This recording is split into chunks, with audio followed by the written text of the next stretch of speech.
Excel mobile ব্যবহারকারীর সমস্যা যাই হোক না কেন, সমাধান এই টুলসগুলোর মধ্যেই আছে। কিন্তু আমরা জানি না এই টুলসগুলোর মধ্যে কোন টুলসটি কীভাবে ব্যবহার করে এই সমস্যাটির সমাধান করা যায়। তাই এই ভিডিওতে থাকছে এমন 3টি টুলস এবং তার একাধিক ব্যবহার। তো আশা করি সম্পূর্ণ ভিডিওটি দেখার পর আপনার সমস্যাটির সমাধানও হয়ে যেতে পারে। তো চলুন শুরু করা যাক।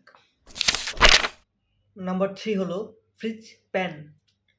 ফ্রিজ প্যানের কাজ হলো কোনো একটি নির্দিষ্ট কলম বা রকে স্থির রাখা।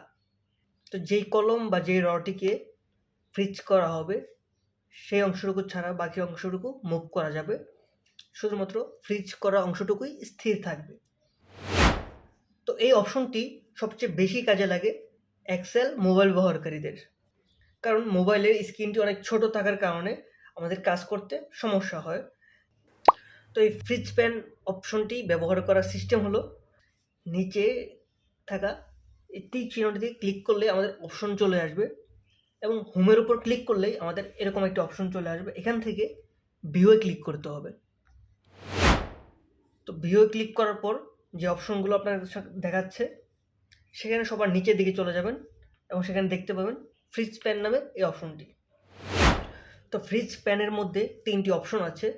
একটি হলো ফ্রিজ প্যানস। এই অপশনটির কাজ হলো উপরে এবং বাম পাশে দুটি অংশ একই সাথে ফ্রিজ করা যাবে।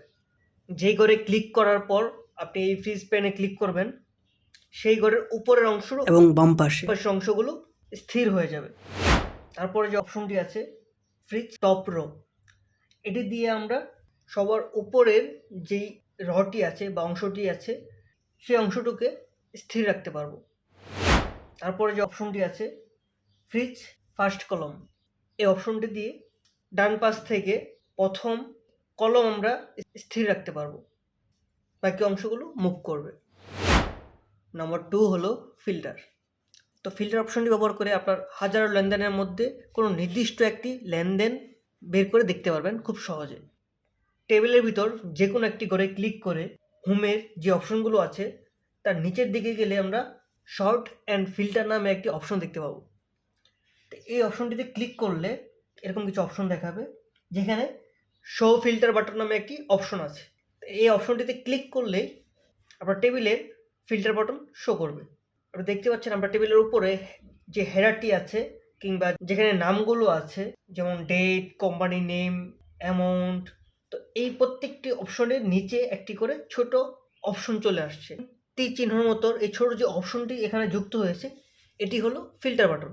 তো এই ফিল্টার বাটনে ক্লিক করলে আপনার সামনে এরকম একটি পেজ ওপেন হয়ে যাবে। তো আমি যদি ডেট বা তারিখের ফিল্টার বাটনে ক্লিক করি তাহলে এখানে আমার সকল ডেট চলে আসবে। যে কোনো ডেটের পাশে টিক চিহ্ন দিয়ে, যেমন আমি এখানে 3, 6 এবং 9-এর উপর ক্লিক করে আমি অপশনটিকে সরিয়ে ফেলতেছি। এরপর আপনারা দেখতে পাচ্ছেন এখানে শুধুমাত্র 3, 6 এবং 9 এই 3 দিনের ডিটেলসগুলো এখানে দেখাচ্ছে।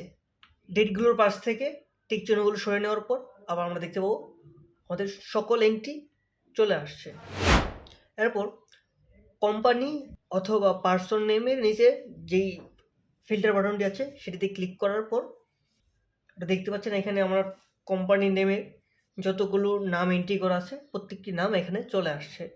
তো এখান থেকে আমি আবিদ লেইসের ওপর ক্লিক করে আমার অপশনটিকে সরিয়ে দেওয়ার পর তো আপনারা দেখতে পাচ্ছেন এখানে আবিদ লেইসের নামে যতগুলো এন্ট্রি করা আছে শুধুমাত্র সেগুলো এখানে শো করতেছে, আর বাকি যত নাম আছে সেগুলো এখানে দেখাচ্ছে না। তো আমি যদি আবিদের পাশাপাশি বাবুল এবং কবির ভাইয়ের উপর ক্লিক করে অপশনগুলো সরিয়ে ফেলি, তো আপনারা দেখতে পাচ্ছেন এখানে শুধু আবিদ ভাই, বাবুল এবং কবির ভাইয়ের নামে যতগুলো এন্ট্রি করা আছে সেগুলো এখানে দেখাচ্ছে। তো মূল কথা হলো এই ফিল্টার বাটনটিকে ব্যবহার করে আমরা হাজারো লেনদেনের মধ্য থেকে শুধু যে কোনো ব্যক্তির বা যে কোনো তারিখের যে কোনো এন্ট্রি আমরা দেখতে পারবো। নাম্বার 1 হলো নাম্বার ফরম্যাট। তো নাম্বার ফরম্যাট অপশনটি আপনি পেয়ে যাবেন হোম বাটনের মধ্যেই। তো নাম্বার ফরম্যাটের মধ্যে ক্লিক করার পর অনেকগুলো অপশন আপনি দেখতে পারবেন, যেমন number, currency, accounting, date, time.